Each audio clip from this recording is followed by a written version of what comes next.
শুরুতেই যে খবরের দিকে নজর রাখতেই হবে, উর্দি পরে রিলস নয়, এবার থেকে ইউনিফর্ম পরে রিলসে হুঁশিয়ারি নগরপাল মনোজ ভার্মার। কর্মস্থল থেকে ভিডিও করলেই কড়া পদক্ষেপ। আরো একবার জানিয়ে রাখি, উর্দি পরে আর রিলস নয়, ইউনিফর্ম পরে রিলসে হুঁশিয়ারি নগরপাল মনোজ ভার্মার। কর্মস্থল থেকে ভিডিও করলেই কড়া পদক্ষেপ। সরাসরি চলে যাব, রৌনক রয়েছে আমার সঙ্গে। রৌনক, কেন এই নির্দেশ দিলেন নগরপাল মনোজ ভার্মা? দেখা একেবারেই কলকাতা পুলিশের কর্মরত বেশ কিছু কর্মীকে রিলস বানাতে এবং সমাজ মাধ্যমে ভিডিও বানাতে তার নজরে আসে এবং সেখানেই এই কড়া পদক্ষেপ যে দায়িত্ব, কর্তব্য এবং শৃঙ্খলা বজায় রাখতে হবে ডিপার্টমেন্টের। কোনো মতেই এইরকম ধরনের রিলস, বিশেষ করে উর্দি পরে বা অন ডিউটিতে অর্থাৎ কর্তব্যরত অবস্থায় কোনো রকমভাবে রিলস বা কর্মস্থল থেকে কোনো রকম ভিডিও বানানো যাবে না এবং সেই ভিডিও সমাজ মাধ্যমে পোস্ট করা যাবে না।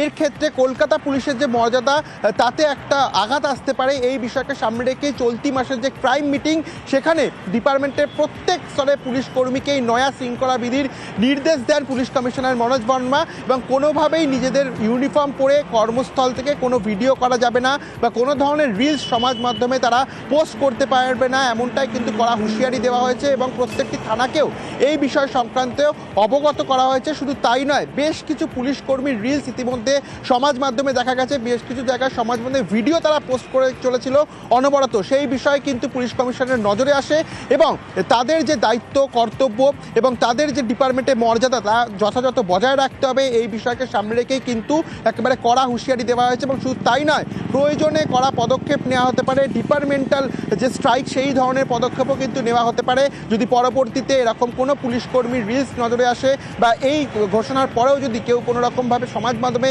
ভিডিও পোস্ট করে, তার বিরুদ্ধে কিন্তু ডিপার্টমেন্টালও কড়া পদক্ষেপ নিতে পারে পুলিশ প্রশাসন, এমনটাই আগে থেকে জানিয়ে দেওয়া হয়েছে। এবং চলতি মাসের যে ক্রাইম মিটিং, সেই ক্রাইম মিটিংয়ে এই সিদ্ধান্ত এবং নয়া যে শৃঙ্খলা বিধি প্রত্যেক স্তরে পুলিশ কর্মীকে মানতে হবে, এমনটাই কিন্তু কড়া হুঁশিয়ারি দিয়ে দিলেন পুলিশ কমিশনার মনোজ ভার্মা।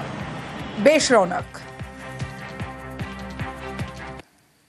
আসছে পরের খবরে, পুলিশ পিটিয়ে জালে 3। মঙ্গলবার কলকাতা আক্রান্ত পুলিশ সার্জেন্ট। রাতে নাকার সময় বেপরোয়া গতির গাড়ি আটকানোর জের মুচিপাড়ার থানার নাকা চেকিংয়ে আক্রান্ত ট্রাফিক সার্জেন্ট। তদন্তে নেমে 3 দিনে গ্রেফতার করা হলো 3 জনকে। মদ্যপ অবস্থায় থাকা চালক সহ 3 জন গ্রেফতার।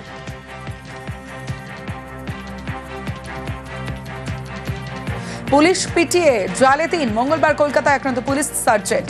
রাতে নাকার সময় বেপরোয়া গতির গাড়ি আটকানোর জের মুচিপাড়া থানার নাকা চেকিংয়ে আক্রান্ত ট্রাফিক সার্জেন্ট। তদন্তে নেমে 3 দিনে গ্রেফতার করা হয়েছে 3 জনকে। মদ্যপ অবস্থায় থাকা চালক সহ 3 জন গ্রেফতার।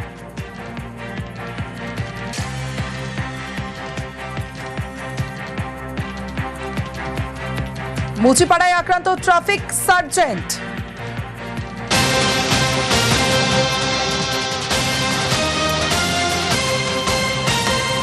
মুচিপাড়ায় আক্রান্ত ট্রাফিক সার্জেন্ট। গত কয়েকদিন এলাকায় অসামাজিক কাজ, এলাকায় সিসি ক্যামেরায় নজরদারি। 49 নম্বর ওয়ার্ডে 117টি সিসি ক্যামেরা লাগানো হয়েছে।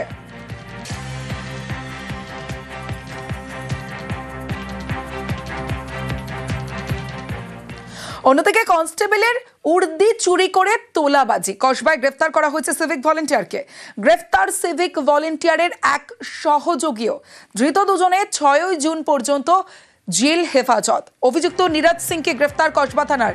জালে তার সহযোগী আসিফ আলীও। কসবা এলাকায় টাকা তোলার অভিযোগ 100 ডায়াল করে অভিযোগ বাসিন্দাদের। প্রগতি ময়দান থানা সিভিককে গ্রেফতার পুলিশের।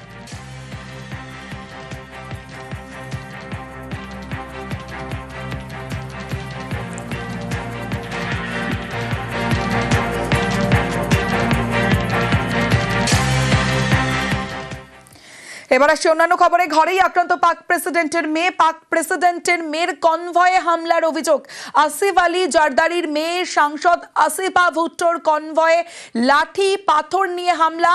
আরো একবার জানিয়ে রাখি, ঘরেই আক্রান্ত পাক প্রেসিডেন্টের মেয়ে। পাক প্রেসিডেন্টের মেয়ের কনভয়ে হামলার অভিযোগ। আসিফ আলী জারদারির মেয়ে সাংসদ আসিফা ভুট্টোর কনভয়ে লাঠি পাথর নিয়ে হামলা। আরো বিস্তারিত জানাবে আবির ঘোষাল রয়েছে আমার সঙ্গে। আবির, গত কয়েকদিন ধরে শিল্পদেশের মানুষের মধ্যে চরম ক্ষোভ তৈরি হয়েছে এবং মানুষের মধ্যে ক্ষোভের কারণেই তারা এই ঘটনাগুলি ঘটিয়েছে বলে জানতে পারা যাচ্ছে। যেটা মূল কারণ সেটা হচ্ছে যে ভারত সিন্ধু জল চুক্তি স্থগিত করে দেওয়ার পর পাকিস্তান একটা অসম্ভব জল সংকটের মধ্যে পড়েছে এবং এর মধ্যে সিন্ধু নদের উপর একটি বাঁধ তৈরি করার ঘোষণা করেছে পাকিস্তান সরকার। এরপরই ক্ষোভে ফুঁসে উঠছেন সেখানকার বাসিন্দারা। উত্তর এবং দক্ষিণ চীন প্রদেশের বাসিন্দাদের দাবি, বাঁধ তৈরি হলে তারা জল পাবেন না, জল সরবরাহ পুরোপুরি বন্ধ হয়ে যাবে, পূর্ব এবং পশ্চিম সিন্ধি পুরোপুরি জল পেয়ে যাবে। এবং এই ক্ষোভই বিগত 4 দিন ধরে চলতে হচ্ছে সিন্ধ প্রদেশ এবং দাবি উঠছে সিন্ধ অর্থাৎ সিন্ধু প্রদেশের স্বাধীনতার তারা দাবি করছে।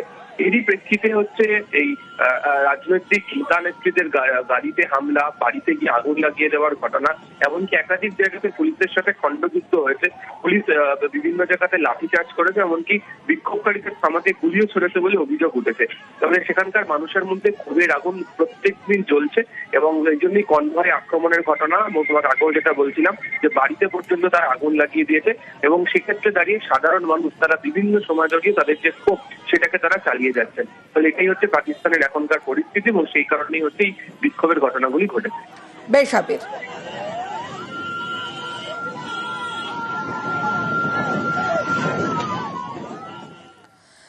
রাষ্ট্রসংঘে অপারেশন সিন্ধু, রাষ্ট্রসংঘের সিন্ধু জলবন্ধ নিয়ে ভারতের আক্রমণ, পাক কুকীর্তিকেই জলবন্ধের সওয়াল ভারতের। জঙ্গি হানায় স্বরূপ রাষ্ট্রসংঘে ভারতের প্রতিনিধি, পাহেলগাঁও হানায় পাক মদত অভিযোগ দিল্লির। 3 বার যুদ্ধ শুরু পাকিস্তানের, দাবি ভারতের। হাজার নাশকতায় পাক যোগের অভিযোগ ভারতের।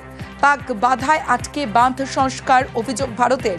সিন্ধুর জল পাবে না পাকিস্তান, রাষ্ট্রসংঘে ঘোষণা ভারতের। Pakistan has violated the spirit of the treaty by inflicting 3 wars and thousands of terror attacks on India. In the last 4 decades, more than 20,000 Indian lives have been lost in terror attacks, the most recent of which was a dastardly targeted terror attack on tourists in Pahalgam last month. Some of the old dams are facing serious safety concerns. However, Pakistan has continued to block consistently any changes to this infrastructure. That India has finally announced that the treaty will be in abeyance until Pakistan, which is a global epicenter of terror, credibly and irrevocably ends its support for cross-border terrorism. এটা ভারত স্থগিত রাখতে চাইছে দুটো কারণ বলে আমার মনে হয়। একটা হচ্ছে তো পাকিস্তানকে আমরা শিক্ষা দিতে চাই, সুতরাং ভারত বেশ কিছুটা সময় নেবে যতক্ষণ না পর্যন্ত আমাদের ওই নদীগুলো জল কিছুটা আমরা দেশের মধ্যে অন্যত্র ছড়িয়ে দিতে পারি। সেই প্রচেষ্টা এখন থাকবে তো বটেই। সুতরাং পাকিস্তানকে সবক শেখার সময় এসেছে। সে মনে করছে ভারতবর্ষে টেররিজম পাঠিয়ে ভারতবর্ষকে অশান্ত করাটাই তার কাজ। সুতরাং ভারত নিঃসন্দেহে এই সমস্ত সুযোগগুলোকে ব্যবহার করে এখন রাষ্ট্রসংঘের যে প্ল্যাটফর্মে ভারত গেছে এবং জানিয়ে দিতে চাইছে কেন জলটাকে আটকানো হয়েছে। আমরা পাকিস্তানের সাধারণ মানুষকে ক্ষতি করতে চাই না, কিন্তু সামরিক বাহিনী আতঙ্কবাদীদের একটা শিক্ষা দিতে চাই। এইটুকুনি আমাদের প্রচেষ্টা মাত্র।